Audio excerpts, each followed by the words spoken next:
What is up, guys? Welcome back to another Pokemon ORAS Wi-Fi battle. I do apologize. This week we're actually supposed to be Mega Steelix. I actually did not have a Steelix in my PC or anything like that, and I was actually looking for one this weekend. I could not find one, but I actually am having someone right now on Facebook hook me up with one that they're going to actually clone tonight. So hopefully we'll have a battle with a team based around Mega Steelix. For now, though, I actually put a team around a new Mega Swampert that I actually found from Wonder Trade. So if you guys are ready for this battle, please drop a like below. Also, tomorrow night at midnight, that Shiny Pokemon 200 subscriber Shiny Pokemon giveaway does end, and I will be making a video on Wednesday of the winners of that. I'll have a random number generator and shit for that. But this week we got a battle against EpicRaptor, a opponent from Facebook. Asked for a mixed OU match, so we got a pretty good match today. The things I'm going to be bringing this week is actually a Focus Sash, Moody, Smeargle, a Deaver Extreme Speed set with Sticky Web and Spore, defensive Alamola Regenerator, standard set on that. I actually brought a different, I think it's the same Tamphlosion with a Flash Fire, Choice Scarfed, Salt Vest Goodra, Mega Swampert, and Citrus Berry Pangoro. Some threats on his team. I was really scared of his Clefairy, because I do not have much to deal with his Clefairy. It's a very big threat on his team, and a lot of my team gets really shut down by the thing if it does set up. So let's get the hell into this. I'm gonna lead with my Smeargle because that's basically what everybody leads with. I had to basically lead with this thing. I actually predicted a Volt Switch here. I was gonna go for the Endeavor here, which I should have did, but actually it's a really good I did not, because he actually can Volt Switch out, actually predicting a normal type move or something like that. Actually gonna go Volt Switch out into the Dusclops, which is Eviolite, so if I do get a knockoff on that thing, that is going to be my top priority, to get a knockoff on this thing, so I can get rid of that Eviolite and hopefully take this thing out a little bit easier. This kind of is a stally battle, by the way. It just gets kind of stally towards the end with this thing. So this is the thing I really need to neutralize. It can stall a lot of my team. I actually find out it does not have Toxic, it only has Will-O-Wisp, so that's very nice. So I can play around the Will-O-Wisp, I can really take this thing out. And hopefully with the Will-O-Wisp I can predict that and go to Typhlosion and get a Flash Fire boost and start wrecking some shit on his team, which you guys see in a little bit here. I go for the Spore, actually set up the Sticky Web, so my Typhlosion and a lot of shit on my team can actually outspeed most of his team now. He does have the Gliscor with the that actually doesn't touch the Sticky Web, and I think he has the Dusclops. Dusclops has pressure and not levitate, so he's going to wake up here, actually go for a Will-O-Wisp, predicting a switch into the Pangoro. Very good. I actually predicted that. I actually went on to my special attacker here. I'm full special attacker. I'm max special attack, max HP here. Salt Vest. He's going to go for the Protect here. Actually just Scout. I actually predicted a switch out here, actually into the Clefairy. Not the Clefairy, the Clefable. Actually predicted switch. Assuming he is actually pretty fat again, stay in. I actually go for a Stab Dragon Pulse. It does like nothing to this thing. I'm assuming this is special defensive. Just the way it did like nothing. Actually max special attack. I'm pretty sure I'm a special defensive nature though. So a Hex does actually a decent amount to me even when I am Salt Vest, because it does ×2 when you actually have a status condition. So I'm actually gonna go out here, predicting a switch here actually out into the Clefable at this time. He actually goes into Gyarados. Doesn't have an Intimidate, which is very nice, but I actually should have went for probably the Circle Throw here. I actually end up going for the knockoff. Kind of a bad play, but it does a decent amount of damage actually to this thing. It takes it down to the yellow, so I guess it isn't really that bad. The Circle Throw actually would have took it down just a little bit because it's 4 times resisted, but actually 2 times resisted, not 4 times. +2 Waterfall. I barely live here next to get my Citrus Berry off. Actually knock off his red card too, so if I actually would have went for the Circle Throw, I actually would have been switched out too, which kind of sucked. But I'm going to go for the Circle Throw here, actually assuming that it would actually kill, but it's actually going to switch this thing out, so that thing is very low health now. I can easily deal with that thing. It does not get touched by the Sticky Web though, which kind of sucks, but I'm going to actually stay in here. It actually predicts a switch and actually goes for the knockoff. That is 4 times resisted to me. It only does like a little bit of damage. I go for a knockoff on him just to get some damage off, because he does have the Toxic Orb still. Try getting the Circle Throw is actually kind of bad because it actually switched out into this, so you got a free Toxic heal boost from that, so it was kind of a bad Circle Throw, but it's completely random. This thing actually tells me it has nothing to hit me with. The only thing it has to hit me with is actually Toxic. I know this guy's moveset already. It's actually Toxic, Knock Off, and Rock Slide so far as the moveset for this guy's score, so I know he had nothing really to touch me.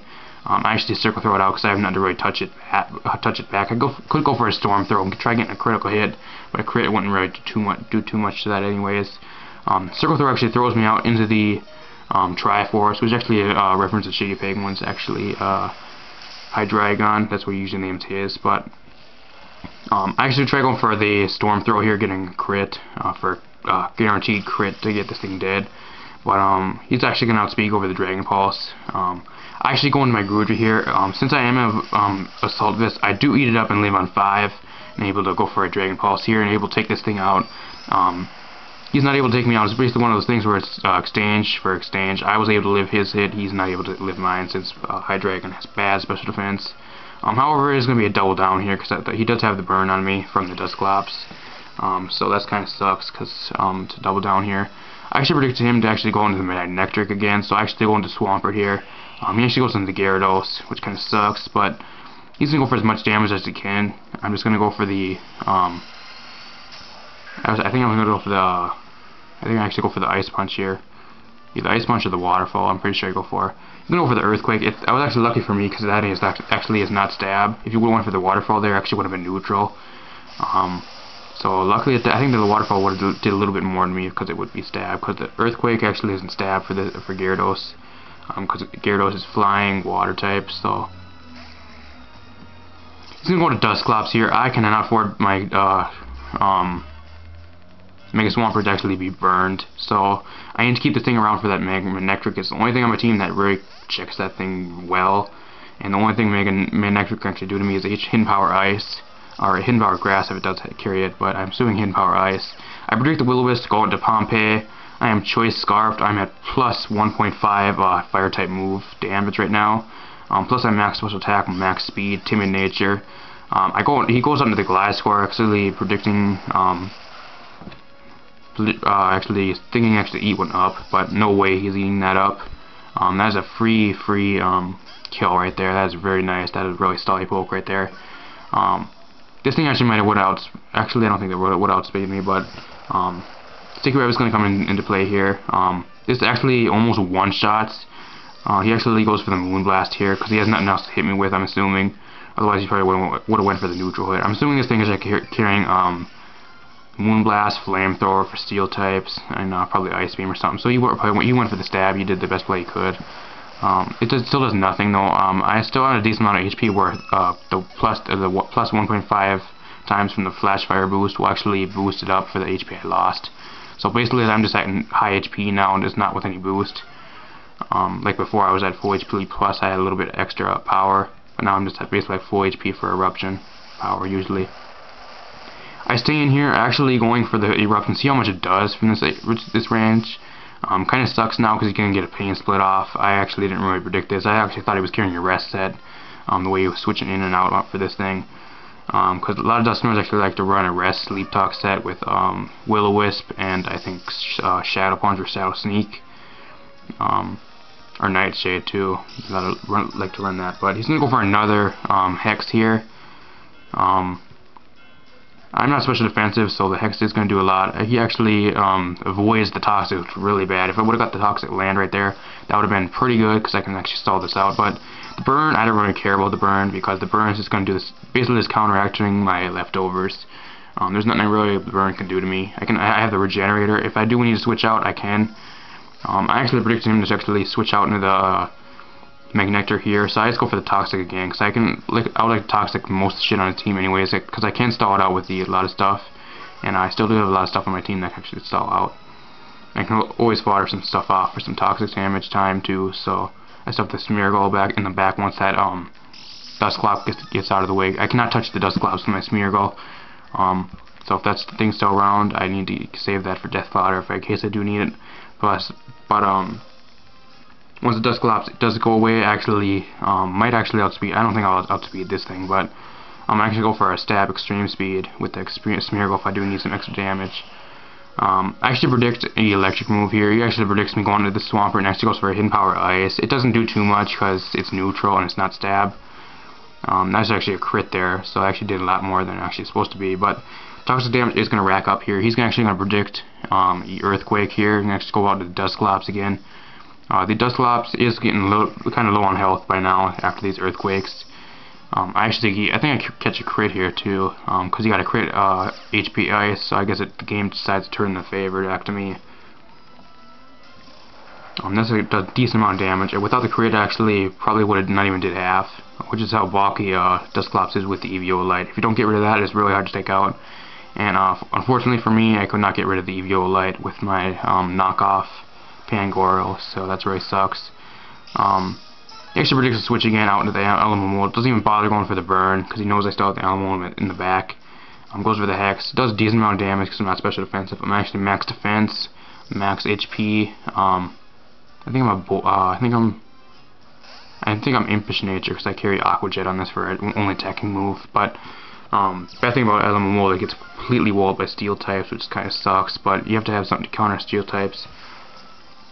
I actually go for the Wish here, actually predicting him to over-predict me and go out into the Swampert again. So I actually stay in here. Very nice on my part because he actually does go for the HP Ice on the next turn here.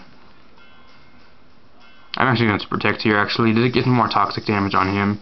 The burn damage, that doesn't really matter anyways because I have the Wish right here. So that's very nice. I can get the Wish off. Actually, CM that he's actually going to go for a Hidden Power Ice. So I think he's going to go for the Thunderbolt this time, expecting me to stay in. So I'm actually take the burn damage right here. I'm actually going to switch out into the Swampert. Predicting him, I'm going to actually go for either a Volt Switch or a Thunderbolt now, thinking that I'm going to stay in here. So I actually predicted very right here. And he actually goes for the Thunderbolt, so he cannot stay in here right here now. I got him in the spot where he's getting so low he cannot stay in at all. This ain't gonna live an earthquake. Believe it or not, he actually still outspeeds me with the sticky web up, but I think I'm actually still max speed. But I'm adamant. So 2 earthquakes is gonna be enough to take this thing out, which is very nice. So we don't have to deal with this Dusclops anymore. This thing is a pain in this battle. I really underestimated Dusclops lately. You know, for the useless protect. I don't really know why he did that. It just stalled the battle more. I don't really know. Nothing really happens. He doesn't have leftovers. He doesn't have anything. Could have got a free rain up right there, but I didn't really predict to protect right there. 2 EQs is going to take this thing out. A crit that was useless right there, but that's a very good Dusclops going to waste right there. That really walled my team. That's good. That's way. Last Pokemon on his team is actually Mega Manectric. Not really much he can do to me here. He's going to go for the Hidden Power, hoping to actually score a crit. He doesn't. It's not Stab, it's Hidden Power Ice, it's only neutral. So Earthquake is going to take this thing out. And if he would have got a crit there, I actually would have just went out into my Alomomola. Or actually my Smeargle, because my Smeargle is basically useless after that. I could have went out into my Smeargle, went for a Stab, Extreme Speed. Plus the toxic damage would have racked up, and then I would have just finished off with Aqua Jet from Alomomola. So it was pretty much GG no matter what, even if he got a crit. But if you guys did enjoy that, please drop a like below and subscribe if you are new. That'd be very awesome. We're actually at 220 some subscribers right now. We're literally only like 20 or 30 more away from 250, which then we'll have another shiny Pokemon giveaway. But I'm not gonna stress that or anything like that. We're still kind of far away, but also gonna try getting the rest of the Five Nights at Freddy's 3 LP done tonight. I'm gonna try getting that uploaded. A lot of you guys have actually been requesting the part 2 of that, of the demo, so I'm gonna try getting that done. Just try finishing that up, because I would actually like to delete the app on my phone for actually a Pokemon TV app. My friend actually recommended me. Actually says it's really good, so I'd like to try it out. It's totally free, by the way, too, so I'll tell you guys how that is in the next video. But hopefully I get that Mega Steelix from Facebook. There's a guy that's gonna hook me up with a clone of his. Hopefully, and actually shout his name out in the next battle if he does want me to. So that being said, I'm gonna get the hell out of here. See you guys next time.